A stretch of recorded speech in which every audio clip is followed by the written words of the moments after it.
महिला जणू करून बाहेर जात नाही तर एच-बी तपासणीसाठी, म्हणून गावात संस्थेमार्फतच एच-बी तपासणी घेण्यात आली. मग त्याच्यामध्ये सगळ्या गावांनी आणि परत माझ्या कुटुंबाने पण एच-बी तपासणी केली. माझ्या एका मुलीला एच-बी कमीच होता. दुसऱ्या मुलीचे लग्न झालेले होते, तिचा पण एच-बी 6 पॉईंट होता. प्रेग्नेंट होती तिने. मीटिंगमध्ये आम्हाला आहार प्रतिषेध कसं करायचं, कशामुळे एच-बी वाढतो, ती मला संपूर्ण माहिती दिली होती. आणि ती मी आधी स्वतः अंगणवाडीत केली, अंगणवाडीतून स्वतः मी घरी केली. पहिलं 10-5 हजार वर्षाकाठी दवाखान्यात जातच होते.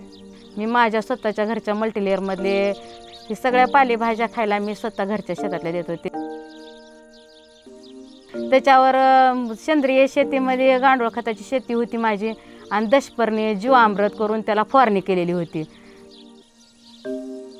त्याच्यामधले भाजीपाला खाल्ल्यामुळं आम्हाला 1-2 वर्षापासून दवाखाना कसला ती नाही.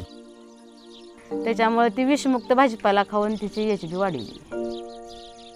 माझ्या मुलीला 7व्या महिन्यापासून 9व्या महिन्यापर्यंत 10 पॉईंट एच-बी झाला. 6 पॉईंटवरला एच-बी 10 पॉईंटवर झाला. मग काय असं टेन्शनची गरज नाही म्हणल्यावर माझी मुलगी नॉर्मल डिलिव्हरी झाली. मुलीची आणि नातवाची तब्येत एकदम चांगली आहे. नातू 9 महिन्याचा आहे, त्याचं पण 10-10.5 किलो वजन आहे आता सध्या. सपोर्ट आधी करत नव्हतो, 1 महिना 2 महिने मी केला नाही सपोर्ट. मला ते काय हे वाटत नव्हतं. नंतर पुन्हा जे मी बरं वाटलं आम्हाला जरा, म्हणजे बाबा काय तर आपली सुधारणा होईल.